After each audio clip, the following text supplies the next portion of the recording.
तो आज हम लेंगे अपना जो टॉपिक, शुरुआत करेंगे एक तरह से 11th की फिजिक्स की। 11th का फिजिक्स में जो पहला टॉपिक है, जो पहला चैप्टर है, वो बहुत एक तरह से देखा जाए तो इंट्रोडक्टरी है। फिजिकल वर्ल्ड, या एक तरह से कहें कि फिजिक्स क्या है, वहां से शुरुआत होती है और बेसिक से शुरुआत होकर हम बहुत कुछ पढ़ने जा रहे हैं। तो सबसे पहले हम लेंगे यहाँ पर फिजिकल वर्ल्ड, उस चैप्टर को लेंगे। तो उस चैप्टर के लिए यहाँ पर मैं कुछ बातें यहाँ पर रखूंगा कि क्या फिजिक्स है, व्हाट इज फिजिक्स। तो हमारा सबसे पहला जो पॉइंट आएगा वो यही आएगा कि फिजिक्स क्या है। तो हमारा जो पहला टॉपिक है वो है फिजिकल वर्ल्ड। अभी ये केवल एक इंटरेस्ट डेवलपमेंट के लिए है, यानी कि आपकी फिजिक्स में रुचि के लिए एक तरह से टॉपिक। अगर हम ये कहें कि इसमें से पेपर में आएगा, तो इसमें से पेपर में बहुत ज्यादा नहीं आता है, परंतु फिजिक्स की शुरुआत जो है वो आपको यहीं से करनी है। Okay, I think everyone has come. मैं बाद में आपका एक इंट्रोडक्शन लूंगा, अभी मैं अपना चैप्टर ले रहा हूँ। तो उसके बाद फिजिकल वर्ल्ड में हम लेंगे व्हाट इज फिजिक्स। जो सबसे पहला टॉपिक होगा व्हाट इज फिजिक्स। फिजिक्स क्या है या साइंस क्या है, फिजिक्स क्या है या साइंस क्या है। तो आप लोग मुझे बता समझते हैं, साइंस से आप क्या समझते हैं, क्या समझते हैं? एनी आइडिया, एनी कुछ भी आइडिया आपको लगता है यहाँ साइंस ये है, आपने साइंस ली है, आपके दिमाग में आया होगा कि साइंस में हम ये करते हैं, वो करते हैं, वगैरह करते हैं, ये है। तो क्या है साइंस? तो सबसे पहला हमारा ये टॉपिक है व्हाट इज फिजिक्स। ओके, तो सबसे पहले मैं ये चंपा से पूछता हूँ। चंपा बताइए, फिजिक्स को हम किस रूप में लें, क्या है फिजिक्स, क्या डिफाइन करेगी physics? Physics is the scientific study of forces such yes. heat, light, pressure.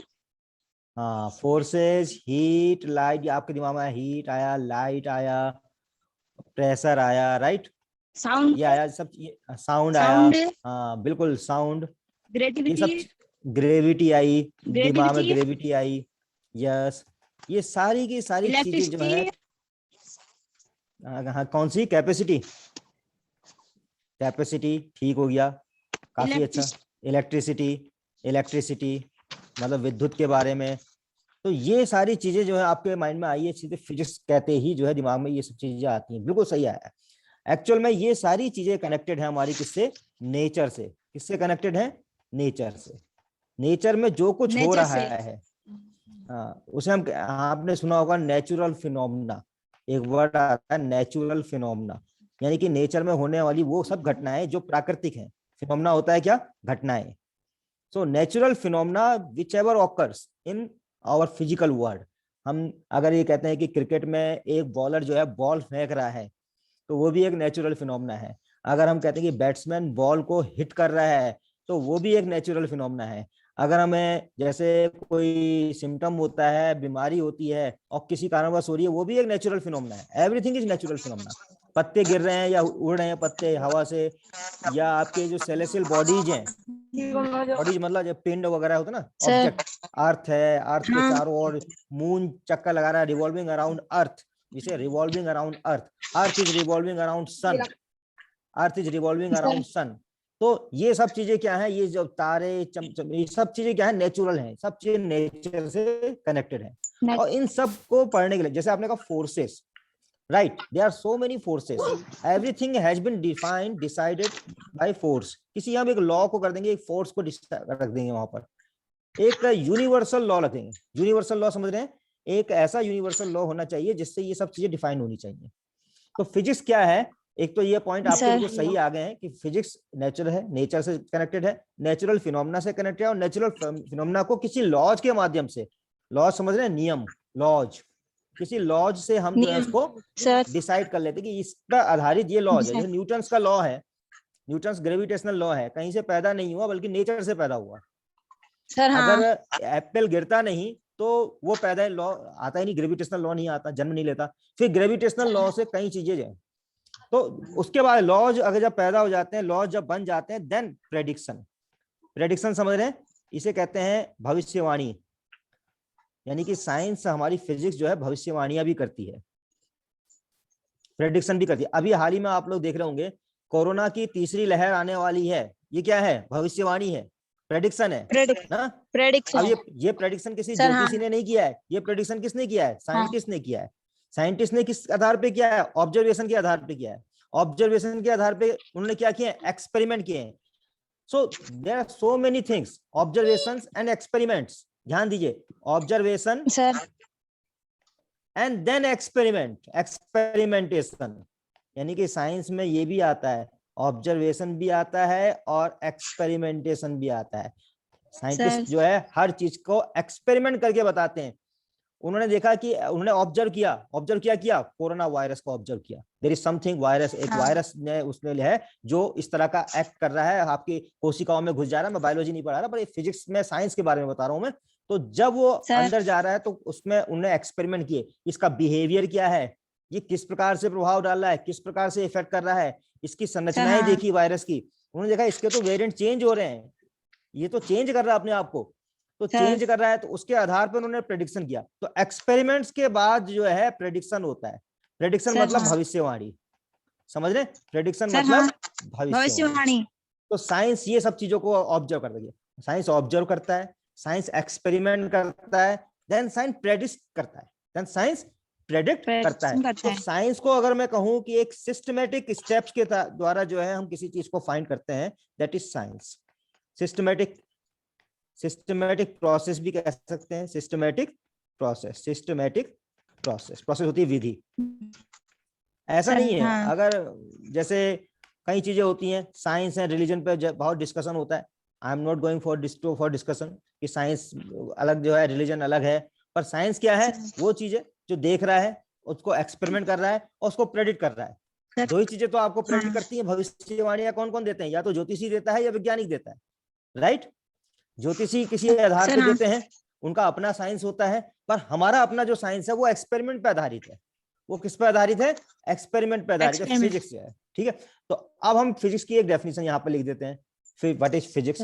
तो व्हाट इज फिजिक्स? ठीक है, what is physics? What is physics? Physics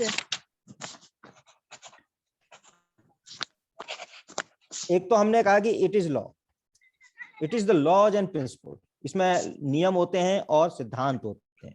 it is the laws and, ये किसी महान व्यक्ति ने दी है और निचोड़ों से बनी है, कई लोगों ने इस पे। That governs universe, that governs universe. ठीक है, इंग्लिश में भी नोट करते रहिएगा, जहां पे समझ में नहीं आएगा, क्योंकि ये व्हाइट बोर्ड में वैसे लिखा होता है। It is the laws and principles, law जानते हैं नियम, एंड प्रिंसिपल मतलब सिद्धांत, दैट गवर्न्स यूनिवर्स, यूनिवर्स यानी ब्रह्मांड को गवर्न करते हैं, वो इसके अंदर होते हैं। किसके अंदर होते हैं? फिजिक्स के अंदर, फिजिक्स के अंदर। ठीक है, राइट। यानी फिजिक्स में अगर हम कहें, जैसे आपने अभी बहुत अच्छे जो है टॉपिक दिए थे, फोर्सेस कहा आपने, इलेक्ट्रिसिटी कहा आपने ग्रेविटी कहा, इन सबको हम किसी ना किसी लॉ से लिखते हैं, कोई ना कोई उनके प्रिंसिपल्स होते हैं, और ये सब चीजें यूनिवर्स में है। सर हाँ, आपकी ग्रेविटी है यूनिवर्स में है, इलेक्ट्रिसिटी है यूनिवर्स में है। यूनिवर्स मतलब बहुत बड़ी चीज है। आपके जो revolving around sun, earth revolving around sun, moon revolving around sun, moon चंद्रमा जो है पृथ्वी के चारों ओर चक्कर लगा रहा है, पृथ्वी जो है सूर्य के चारों ओर चक्कर लगा रही है। All these are connected with Kepler's law, Kepler's planetary motion. Kepler का जो प्लेनेटरी मोशन आया था, गति, केपलर का ग्रहों की गति का नियम, हम 9th में भी पढ़ते हैं, ठीक है, 9th में भी बच्चों को बताया जाता है, केपलर का ग्रहों की गति का नियम। तो ये सब चीजें जो गवर्न्स यूनिवर्स, ये लॉज ऐसे हैं, ये प्रिंसिपल्स ऐसे हैं, दैट गवर्न्स यूनिवर्स। ओके, अब इट टेल्स, हमें क्या बताती है ये फिजिक्स? इट टेल्स अस, हमें क्या बताती है? हमें बताती है क्यों, यानी कि वाई। वाई होता क्यों, वाई, क्यों हो रहा है ऐसा। इट टेल्स अस वाई, ठीक है। फिजिक्स हमें बताती है क्यों हो रहा है, एंड ये भी बताती है हाउ। सबसे बढ़िया है कोरोना का एग्जांपल, इस समय आज की तारीख में। भैया कोरोना क्यों हो रहा है? सबके दिमाग में आ रहा है क्यों हो रहा है संक्रमण, और फिर बाद में साइंटिस्ट के दिमाग में हो रहा है कैसे हो रहा है। कैसे का वो कौन बता रहे हैं? साइंटिस्ट बता रहे हैं ना, कि भैया ये ऐसे हो रहा है, ये इन कारणों से हो रहा है। बता रहे नहीं बता रहे? दिमाग में ये दो बातें आती हैं, व्हाई एंड हाउ। किसी भी साइंस के लिए हुआ, फिजिक्स में भी ऐसा होता है कि ये घटना घट रही है।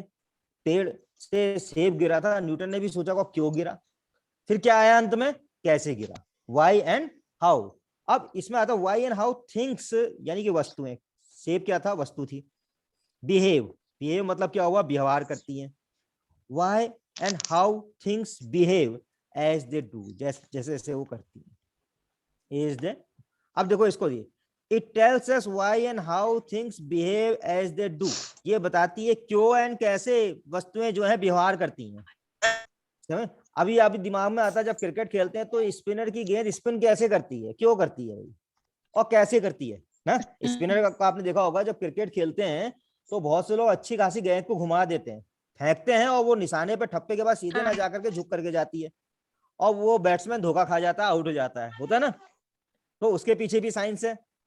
हाँ, सचिन तेंदुलकर शोएब अख्तर की एक हल्की सी आने वाली गेंद को ऐसा स्ट्राइक करते हैं कि वो सिक्सर हो जाता है, उसके पीछे भी साइंस है। ठीक है, तो उन सब में आपको आता है व्हाई एंड हाउ, क्यों होती है और कैसे होती है, तो कैसे बिहेव करती है एज दे डू, कैसे करती है। आप जानते हैं, सभी ने पढ़ रखा है एक अच्छा सा नियम, कि जब कोई खिलाड़ी गेंद को कैच करता है तो अपने हाथों को पीछे की ओर ले जाता है। क्यों ले जाता है पीछे की ओर, वाई ना, क्यों ले जाता है, वाई, और उसका आंसर वाई के अंदर निकल जाएगा। कैसे, कि ऐसा क्यों होता है, तो कैसे में आएगा आंसर, भैया संवेग परिवर्तन की दर, फोर्स लगता है, अगर वो झटके से रोकेगा तो उसको हाथों में क्या होगी, चोट लग जाएगी। उस चोट से बचने के लिए क्या करता है वो धीरे धीरे धीरे धीरे पीछे को ले जाता है। समझ में आ रही ना मेरी बात है, ठीक है। तो यहाँ पर फिजिक्स जो है आपको सीधे सीधे, अब जैसे कोई एक वस्तु का पत्थर को उठा के मैं नीचे गिराऊं, पत्थर को उठा के मैं नीचे गिराऊं, तो वो पत्थर नीचे को ही आएगा भैया, क्यों आएगा, ग्रेविटी के कारण आएगा, जो आप बात कर रही थी चंपा, ग्रेविटी, राइट। तो ग्रेविटी के कारण नीचे को आएगा। अगर मैं पत्थर को आपसे कहूं कि अगर आप ऊपर को जाएंगे, अब इसका टाइम निकालो, कितने वेग से आएगा नीचे, कितने वेग से आएगा, कितने समय पे गिरेगा, तो क्या करोगे आप, ऊपर जा करके स्टॉप वॉच लेकर के नोट करेंगे, स्टॉप वॉच लेकर के नोट करेंगे, या वेग की मशीन लगाएंगे, नहीं। अब क्या किया, एक नियम बना दिया, उस नियम से हमने कैलकुलेशन करी, रूल्स, ध्यान दीजिएगा, रूल्स बने, रूल्स के बाद हुई calculations, and then right from calculation you find out the velocity क्या है भैया, जब वो ऊपर से पत्थर नीचे को आ रहा है तो उसकी लास्ट में वेलोसिटी क्या है, ऐसी चीजें आएंगी। जब वो पत्थर जो है कितने देर में जो है नीचे पहुंच रहा है, वो सब क्या है, कैलकुलेशन के अंदर है। और रूल्स ये है आपके गति के समीकरण, सबने सुने भैया, सुने गति के समीकरण, equation of motion, v equal to u plus a t, नहीं सुने हैं, नाइन्थ में होगा ये, v equal to u plus a t, S equal to u t plus half at square, v square equal to u square plus 2, ये गति के समीकरण। अगर नहीं सुने हैं तो अभी सब आएगा आगे, अभी सब आएगा, अभी ये इंट्रोडक्टरी है, ठीक है, ये एक तरह के क्या है, इंट्रोडक्टरी है। अगर अभी ये सारे समीकरण, अभी आपकी फिजिक्स पूरी आनी है। ओके, तो बच्चों ये समझ में आ गया, इतनी बात समझ में आई। नोट करते रहिएगा कॉपी में, आपकी कॉपी में हाथ चलते रहना चाहिए, और इंग्लिश मीडियम में नोट कर लेना, आपको इंग्लिश में ही नोट करना है, ठीक है। जो चीजें मैं लिखता जा रहा हूँ उनको वैसे ही लिखते जाएंगे, और वैसे ही आंसर देने की कोशिश करेंगे। जब व्हाट इज फिजिक्स, तो आपको आंसर यही देना है, it is the laws and principle that governs universe, आपको हो गया पूरा, ठीक है।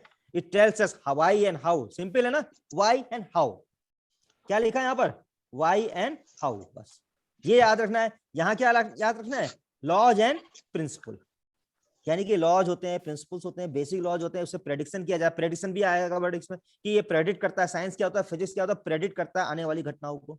Okay, based on experimentation, based on experimentation, experimentation क्या है, मतलब व्हाट इज एक्सपेरिमेंट, प्रयोग, प्रयोगों पर आधारित है, क्या है, प्रयोगों पर आधारित है।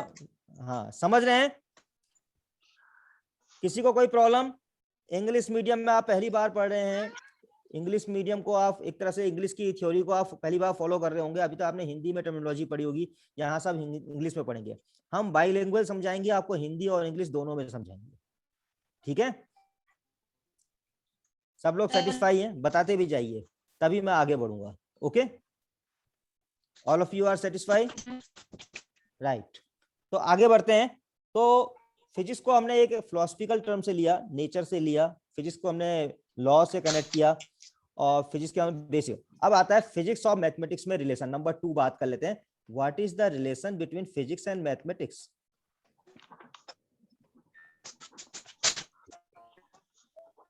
What is the relation between physics and mathematics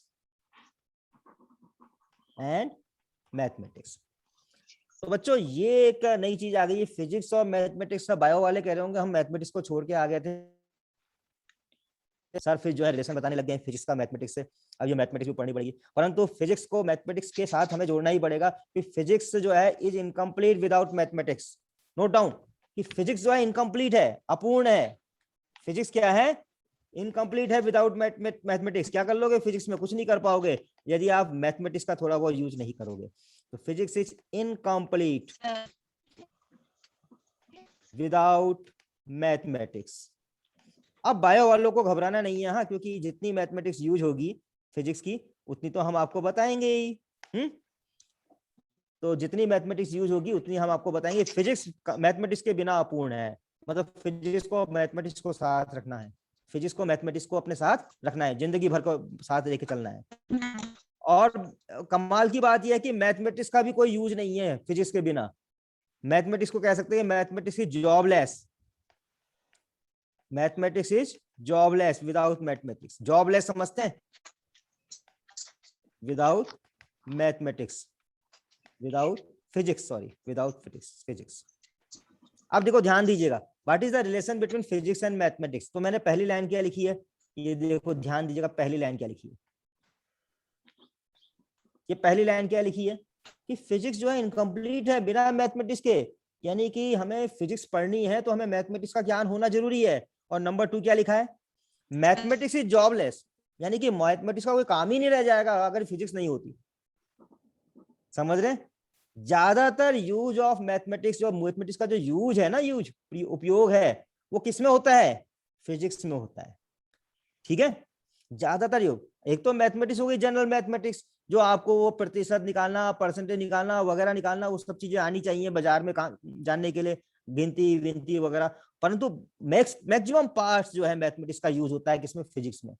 ये तो इसका मतलब ये है कि फिजिक्स नहीं होती तो मैथ्स का भी स्कोप कम होता। So mathematics is so much important. Okay, are you following me? Follow कर रहे हैं? So this is the relation between physics and mathematics. Note down कर लें इसको भी कि फिजिक्स और मैथमेटिक्स का जो रिलेशन मैंने यहाँ पे लिखा है व्हाइट बोर्ड में, उसको नोट कर लीजिए। किसी ने कहा था कि physics is king and maths is queen, यानी फिजिक्स राजा है तो मैथ्स रानी है। ठीक है, ये एक फिलोसफिकल वर्ड हो गया। किसी ने बोला था कि फिजिक्स राजा है तो मैथमेटिक्स रानी है। एनीवे, अब द फंडामेंटल प्रॉब्लम्स प्रॉपर्टीज ले लेते हैं। फंडामेंटल प्रॉपर्टीज इन फिजिक्स, इसकी जो फंडामेंटल प्रॉपर्टीज है वो उसके बाद डिस्कस करते हैं। द फंडामेंटल प्रॉपर्टीज, फंडामेंटल समझते हैं क्या कहते हैं? मूल, मेन, जो मूल धारणा जो है। ठीक है, fundamental properties in physics. Physics के जो सिद्धांत बनते हैं ना, उनमें एक चीज होती है कि वो एक समान होते हैं। यूनिफिकेशन कहते हैं इसको, यूनिफिकेशन। यानी कि अमेरिका में जो सिद्धांत लागू होगा यूनिफिकेशन का, बता रहा हूं मेरे को, यूनिफिकेशन, यूनिफाइड, एक जैसा। यूनिफिकेशन का अर्थ होता है एक जैसा। जहां पे आप लोग को हिंदी का अर्थ लिखने की जरूरत होगी तो ब्रैकेट में लिख लीजिएगा, यूनिफिकेशन ब्रैकेट में लिखिए, एक जैसा। अमेरिका में जो सिद्धांत लगेगा वही इंडिया में लगेगा फिजिक्स का ना। और कभी कभी ऐसा होता है जैसे हम ग्रेविटेशनल लॉ ऑफ ग्रेविटेशन पढ़ रहे हैं, universal law of gravitation. Universal law of gravitation क्या है बताएं, कोई बता सकता है? वो सिंपल सा है, F=G(m1m2)/r²। ये आपका फॉर्मूला बाद में आएगा, अभी मत सोचना ये कहां से आ गया। ये सब चीजें अभी आपके आगे आनी है, इसलिए मैं कह रहा हूं ये अभी इंट्रोडक्टरी है। ठीक है, m1 क्या है? किसी वस्तु का द्रव्यमान, अब mass of a body. m2 क्या है? अ मास ऑफ अनदर बॉडी, किसी दूसरी वस्तु का द्रव्यमान। समझ रहे हैं? समझ? एक वस्तु ये है, एक वस्तु ये है, दोनों आपस में एक दूसरे पर फोर्स लगा रही है। अब वो फोर्स लगा रही है आकर्षण का, उसे कहते हैं गुरुत्वाकर्षण, ग्रेविटेशनल लॉ। ग्रेविटेशनल लॉ, ध्यान दीजिएगा, ग्रेविटेशनल लॉ। अब ये ग्रेविटेशनल लॉ जो है हमें कहां दिखाई देता है ज्यादा, कहां दिखाई देता होगा ज्यादा, बताओ तो।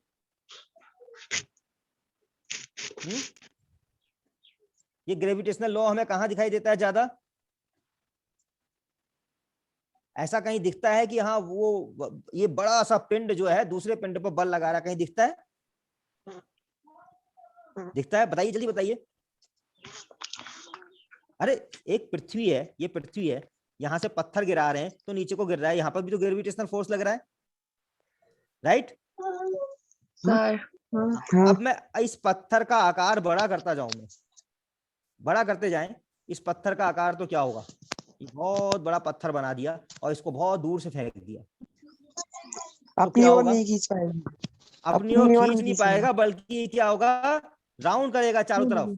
ये क्या करेगा? राउंड करेगा, घूमने लग जाएगा। अब कल्पना करो, देखो राउंड कहाँ करता है, कहाँ करता है राउंड? कौन सी चीज राउंड करती है? पृथ्वी के चारों ओर कौन कौन घूमते हैं? ये पृथ्वी है, इसके चारों ओर कौन क्या घूमता है, रिवॉल्व करता है?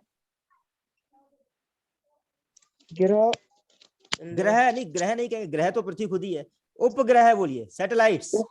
उपग्रह, हाँ, मून, चंद्रमा चक्कर लगाता है ना पृथ्वी के चारों ओर, और जो सैटेलाइट हम भेजते हैं यहाँ से वो भी चक्कर लगाते हैं, उनका एक ऑर्बिट होता है ना, ऑर्बिट। तो ये क्या ऑर्बिट में ये है, यहाँ पर एक फोर्स लगता है, वो कौन सा फोर्स लगता है? यूनिवर्सल ग्रेविटेशनल लॉ, इसे कहते हैं यूनिवर्सल ग्रेविटेशनल लॉ।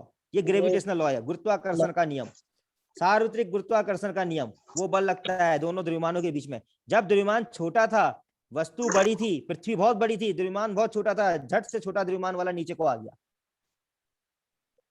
झट से छोटा वाला द्रव्यमान क्या है? नीचे को आ गया, ग्रेविटेशनल लॉ से, फोर्स से। क्यों? क्योंकि वस्तु छोटी थी भैया। अभी आएगा आगे कहानी आएगी, न्यूटन लॉ भी आएंगे।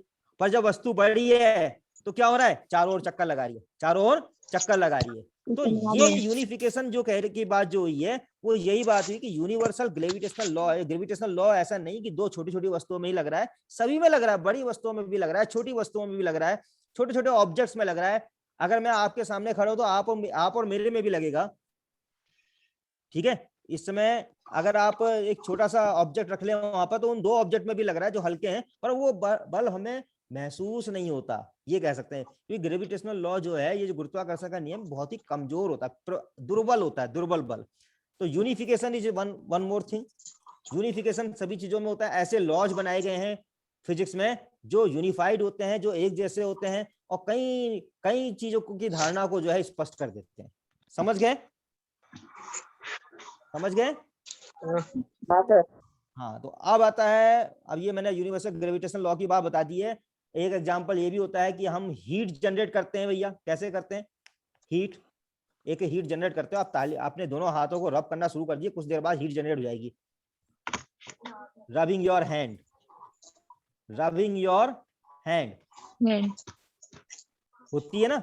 हीट क्या है? एनर्जी, एनर्जी कंजर्वेशन होता है, एनर्जी कंजर्व रहती है। आपने रब किया, मैकेनिकल एनर्जी, हीट जनरेट हो गई। इसका रिवर्स प्रोसेस होता है? नहीं होता। हीट से आप फिर जो है मैकेनिकल एनर्जी नहीं प्राप्त करते। तो कुछ केसेस में बाद में करते हैं कि हम कैसे करें, तो जूल्स का रूल आता है, तो वो उसकी बात बाद में होगी कि इतने जूल कितनी ऊर्जा उत्पन्न करेगी। एनीवे, इस तरह से खोज हुई बाद में थर्मोडायनेमिक्स की। सेकेंड लॉज निकले, second law of thermodynamics, first law of thermodynamics, third law of thermodynamics. तो ये लॉज बने, ठीक है। इसी के आधार पर मैक्सवेल्स ने कुछ इलेक्ट्रिसिटी में लॉज बनाए। ये लॉज की बात मैं इसलिए कह रहा हूं कि किसी भी घटना को साबित करने के लिए, बनाने के लिए, समझाने के लिए लॉज बनाए फिजिक्स में। मैक्सवेल ने भी बनाए। मैक्सवेल ने इलेक्ट्रिसिटी के लिए लॉज बनाए, मैक्सवेल ने इलेक्ट्रोमैग्नेटिज्म के लिए लॉज बनाए। देखो इलेक्ट्रिसिटी क्या होती है भैया, सब जानते हैं इलेक्ट्रिसिटी क्या होती है। मैक्सवेल ने लॉज बनाए, ये आप 12th का टॉपिक है। इलेक्ट्रोस्टैटिक के लिए, कंप्लीट इलेक्ट्रोस्टैटिक, इलेक्ट्रोस्टैटिक, इसको मैं समझाता हूं। इलेक्ट्रोस्टैटिक, स्टैटिक का मतलब होता है स्थिर, स्टैटिक का मतलब होता है स्थिर, इलेक्ट्रो का मतलब होता है विद्युत, ठीक है। स्थिर विद्युत यानी कि इसमें विद्युत स्थिर है। अभी हम धारा की बात नहीं कर रहे, आवेश की बात करते हैं, चार्ज जो है स्थिर होता है, ये बाद में पढ़ेंगे, अभी कंफ्यूज नहीं होना है, ठीक है। चार्ज स्टेशनरी है, तो वहां पे मैक्सवेल ने कुछ नियम बनाया स्टेशनरी चार्ज के लिए, आप वो पढ़ेंगे, कूलॉम्स लॉ वगैरह सब पढ़ेंगे, ठीक है। उसके बाद आया इलेक्ट्रोडायनेमिक्स, उसके बाद आया इलेक्ट्रोडायनेमिक्स, जहां पे इलेक्ट्रॉन गति करने लगा। धारा सबने पढ़ी है, इलेक्ट्रिक करंट, ठीक है, धारा सबने पढ़ी है, इलेक्ट्रिक करंट, तो इसके लिए मैक्सवेल ने नियम बनाया। उसके बाद आया मैग्नेटिज्म, मैग्नेटिज्म चुंबकत्व, यानी कि मैग्नेट कैसे बना, चुंबकीय क्षेत्र कैसे बना, मैग्नेटिक फील्ड कैसे बना, तो वो यहां पर आया। और उसके बाद आया क्या, इलेक्ट्रोमैग्नेटिक इंडक्शन। ये बहुत हाई लेवल का हो गया ना, ये सारे चैप्टर, ये एक तरह से आपका सिलेबस भी है, ये सारा का सारा आपका जो है फिजिक्स में आने वाला है, ये 12th में आएगा, ये जो मैक्सवेल्स की इक्वेशन बनाई है। ओके, आपको तो केवल इतना अभी ध्यान में रखना है कि ये सब चीजें होती हैं। अब ये सब चीजें करने के लिए हमें एक इसमें फिजिक्स में और स्टेप आता है, उसे कहते हैं रिडक्शनिज्म। रिडक्शनिज्म, रिडक्शनिज्म, रिडक्शनिज्म मतलब किसी भी घटना को ड्राइव करने के लिए या बताने के लिए उसको छोटे छोटे स्टेप्स में बांट देना। स्टेप्स, स्टेप नंबर 1 ये घटना ली, स्टेप नंबर 2 ये, या उसके स्टेप्स को हम कहते हैं कॉन्स्टिट्यूएंट्स, घटक, घटकों में, घटक को इंग्लिश में कहते हैं कॉन्स्टिट्यूएंट्स, कॉन्स्टिट्यूएंट्स इसे कहते हैं घटक, छोटे छोटे घटकों में। जैसे जनरेटर है, जनरेटर पढ़ रखा मुझे लग रहा है सब लोगों ने 9th 10th क्लास में, ठीक है, जनरेटर पढ़ा है ना। जनरेटर में क्या पढ़ते हैं, मैग्नेट के बारे में पढ़ते हैं, उसका एक कांस्टेंट हो गया। उसमें क्या पढ़ते हैं, एक कॉइल के बारे में पढ़ते हैं, एक कॉइल लगी होती है भैया। और उसके बाद क्या पढ़ते हैं, उसमें स्लिप रिंग के, सर्पी वाला कहते हैं इंग्लिश में, हिंदी में स्लिप रिंग्स, इसके बारे में पढ़ते हैं।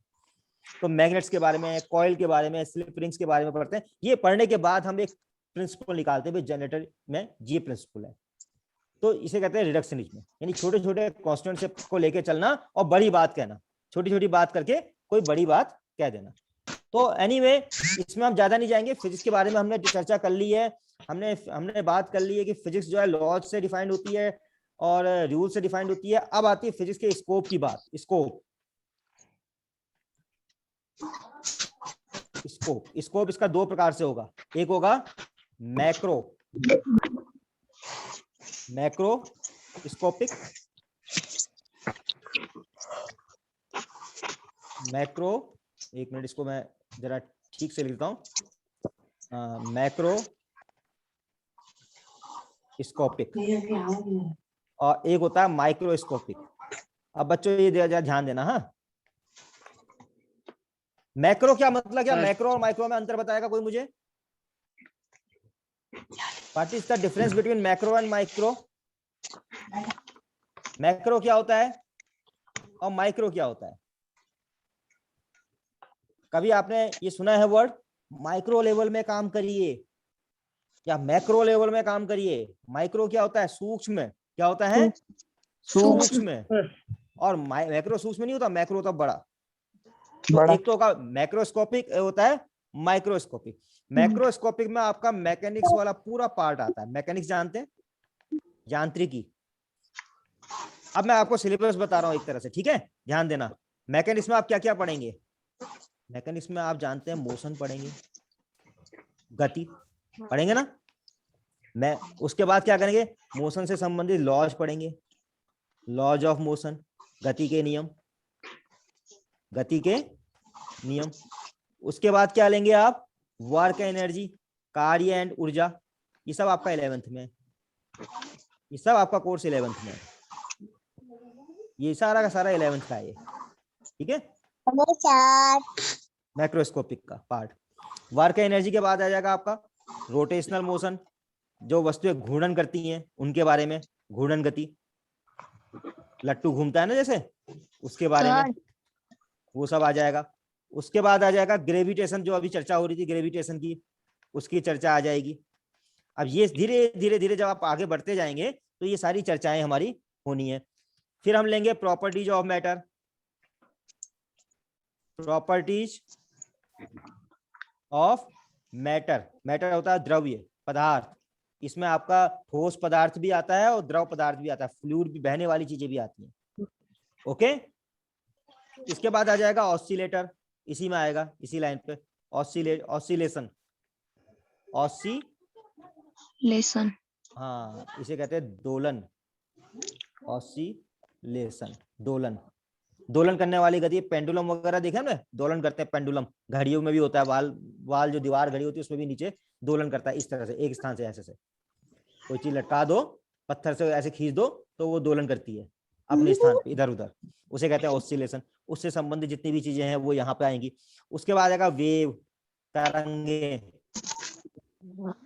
इसमें आएगा आपका sound waves, special sound waves. तो ये आपका सिलेबस है 11th का, देख रहे हैं, मैकेनिक्स वाला पार्ट और ये पूरा ऑसिलेशन, वेव, साउंड, यही है सिलेबस आपका 11th का।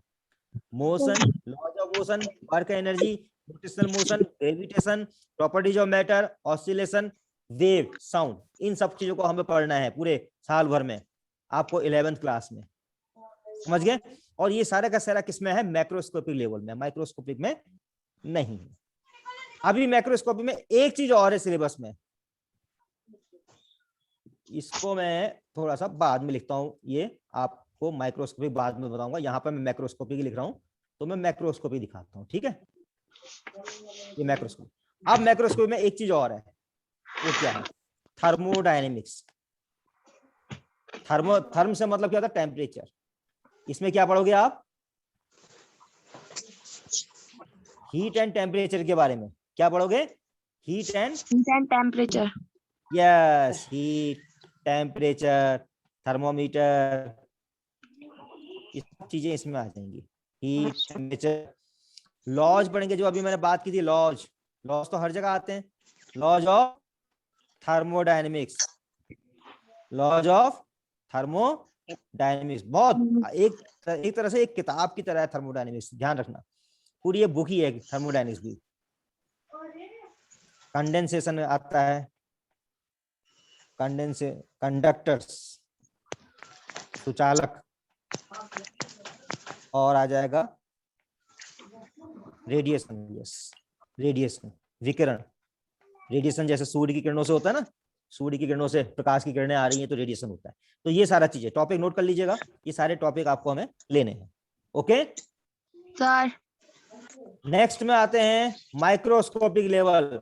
हमने बात करी थी ना, एक तो मैक्रोस्कोपिक और दूसरा क्या बात करिए, माइक्रोस्कोपिक। माइक्रोस्कोपिक जिससे हमने कहा था सूक्ष्म लेवल में हम क्या पढ़ेंगे, सूक्ष्म लेवल में आप जाएंगे तो यहाँ पर एक तो आता है इलेक्ट्रोमैग्नेटिज्म, ये सब 12th का है, और एक आता है आपका ऑप्टिक्स।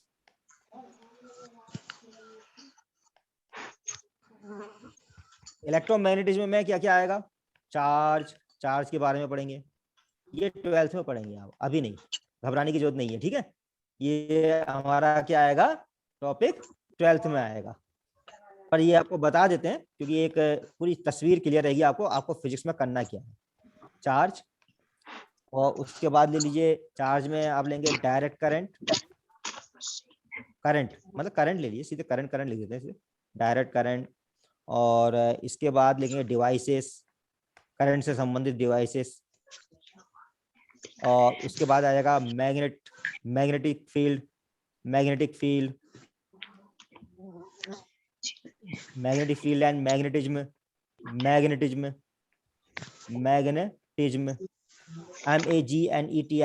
ठीक है। कहीं पे स्पेलिंग में प्रॉब्लम हो रही हो तो पूछ लेना, क्योंकि हमारे पास वैसे चौक वाला सिस्टम तो है नहीं, व्हाइट बोर्ड वाला है। EMI याद करना क्या चीज होती है, इलेक्ट्रोमैग्नेटिक इंडक्शन। EMI एक होता है आपका बैंक वाला लोन का EMI देना, वो नहीं है ये है इलेक्ट्रोमैग्नेटिक इंडक्शन, याद रखना, electromagnetic induction.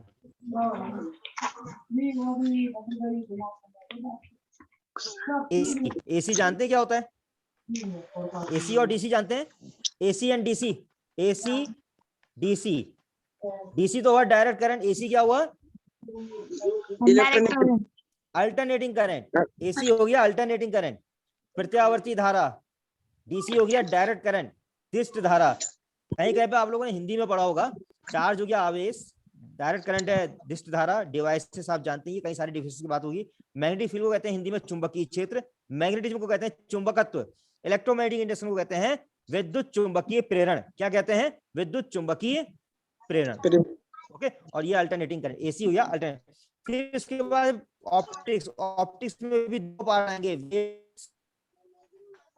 And ray optics, wave optics and ray optics. इसमें reflection, refraction, lens, mirror, telescope, microscope सब कुछ आएगा रे ऑप्टिक्स में। ठीक है, रिफ्लेक्शन भी आएगा, रिफ्रैक्शन भी आएगा, मिरर भी आएगा, दर्पण, लेंस के बारे में भी होगी बातें, दर्पण के बारे में भी बात होगी, टेलीस्कोप के बारे में भी बात होगी, माइक्रोस्कोप के बारे में भी बात होगी। तो बच्चों ये सारी चीजें हमें पढ़नी है फिजिक्स में, ये आपका स्कोप है।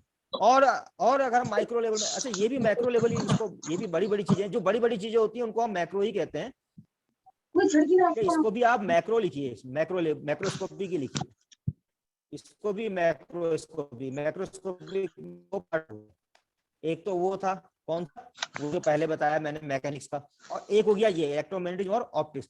माइक्रोस्कोपिक लेवल में जिन्हें आप नेकेड आई से नहीं देख पाए, वो सूक्ष्म चीजें होती हैं। अब वो कौन सी होती हैं उसको भी बताए थे जल्दी से। इतना नोट कर लिया? सबने नोट कर लिया? सर गुड, नोट भी करते रहिएगा। हाँ, अब आता है माइक्रो लेवल की चीजें, जिन्हें हम सूक्ष्म है। हम छोटे छोटे एटम्स को देख सकते हैं? कोई देख सकता है एटम्स को? एटम्स को देखता कोई? परमाणु नहीं देखता, परंतु एटम्स के बारे में हम पढ़ते हैं। ठीक है, एटम्स के बारे में पढ़ेंगे, उसके अंदर इलेक्ट्रॉन्स, न्यूक्लियन, न्यूक्लियस के बारे में पढ़ेंगे। ये बहुत ही छोटी चीजें हैं। इलेक्ट्रॉन के बारे में पढ़ेंगे जब एटॉमिक स्ट्रक्चर की बात होगी, इलेक्ट्रॉन के बारे में पढ़ेंगे। और ये सब चीजें कहाँ आती हैं? क्वांटम फिजिक्स में। किसमें आती हैं? क्वांटम फिजिक्स में, जहां पे हम पार्टिकल की बात करें, छोटे छोटे कणों की बात कर रहे हैं, पार्टिकल फिजिक्स की बात करते हैं यहाँ पर, पार्टिकल फिजिक्स। समझ गए? तो बहुत सिंपल तरीके से मैंने आपको समझा दिया इसको। एटम्स, न्यूक्लियर फिजिक्स नाभिकीय भौतिकी, और इलेक्ट्रॉन का नेचर क्या होता है, फोटोन भी आएगा, बहुत चीज। फोटोन एक नया पार्टिकल है, उसका नेचर क्या होता है, इलेक्ट्रॉन का नेचर क्या होता है, ये सारी चीजें पढ़ेंगे हमको इसमें माइक्रो लेवल में। ज्यादा डिस्कस करने से आपका कंफ्यूजन होगा, ज्यादा डिस्कस मैं नहीं करूंगा। अब आपको एक क्लियर कट जो है तस्वीर नजर आ गई है कि फिजिक्स क्या होती है, उसको हमने डिस्कस कर लिया। फिजिक्स क्या होती है, क्यों पढ़नी जरूरी है, और इसका बहुत बड़ा स्कोप है, ये आप समझ गए हैं। एक मैक्रोस्कोपिक, एक माइक्रोस्कोपिक। मैक्रो में बहुत बड़ी बड़ी चीजें देख लेते हैं हम, जैसे mechanics, gravitation, thermodynamics, wave, sound, electricity, optics, कई बातें चंपा ने पहले ही बता दी थी, वो सारी की सारी चीजें लेते हैं। क्वांटम फिजिक्स माइक्रो लेवल में हम बहुत छोटी छोटी चीजें लेते हैं, न्यूक्लियस लेते हैं, एटम्स लेते हैं, इलेक्ट्रॉन्स लेते हैं, जो बहुत छोटे छोटे पार्टिकल्स होते हैं उनको लेते हैं, उस पर आधारित होती है क्वांटम फिजिक्स। तो उन सब चीजों को हम माइक्रो लेवल में लेते हैं, वो हम फिजिक्स में पढ़ेंगे। ये सब फिजिक्स में हमें पढ़ना है। ठीक है, तो आज के लिए हम इतना ही रखते हैं। कल हम अपना चैप्टर नया बनाएंगे। एक इंट्रोडक्टरी पार्ट को मैं ज्यादा नहीं लूंगा, क्योंकि जब किताब को पढ़ने को आप पहले खोलेंगे तो आपको पूरा इतिहास जैसा नजर आएगा। वो इतिहास पढ़ने का है, खाली रीड आउट करिए, उसको रीड करिए, पढ़िए, समझिए कौन कौन से फोर्सेस होते हैं वो समझिए। उसमें लिखा होगा चुंबकीय बल, मैग्नेटिक फोर्सेस, उसमें लिखा होगा इलेक्ट्रोस्टैटिक फोर्सेस कि विद्युत बल होते हैं, उसमें लिखा होगा न्यूटन्स लॉज, न्यूटन के नियम होते हैं, फोर्सेस, ग्रेविटेशनल लॉ होता है। तो ये सारी चीजें, फोर्स वगैरह, ये सब चीजें पढ़ने की है, उसको पढ़िएगा। फंडामेंटल फोर्सेज इन नेचर, कि कौन कौन से मूल बल हैं प्रकृति में, कौन कौन से मूल बल हैं जिन्हें हमने किसी ना किसी नियम से जोड़ा है, वो सब चीजें आपको पढ़नी है। तो ये हो गया हमारा चैप्टर नंबर 1। कल हम लेंगे यूनिट्स एंड मेजरमेंट, कल हम लेंगे यूनिट्स एंड मेजरमेंट। और बच्चों इसमें से आता है, यहां से एक तरह से शुरू हो जाती है आपकी फिजिक्स, मात्रक और मापन, मात्रक और मापन, यहां से आपकी फिजिक्स शुरू हो जाती है। ठीक है सर। तो अभी आपका एक थोड़ा सा जल्दी से मैं इंट्रो ले लूं, क्योंकि नेक्स्ट क्लास 11:15 बजे से मैंने दे रखी है।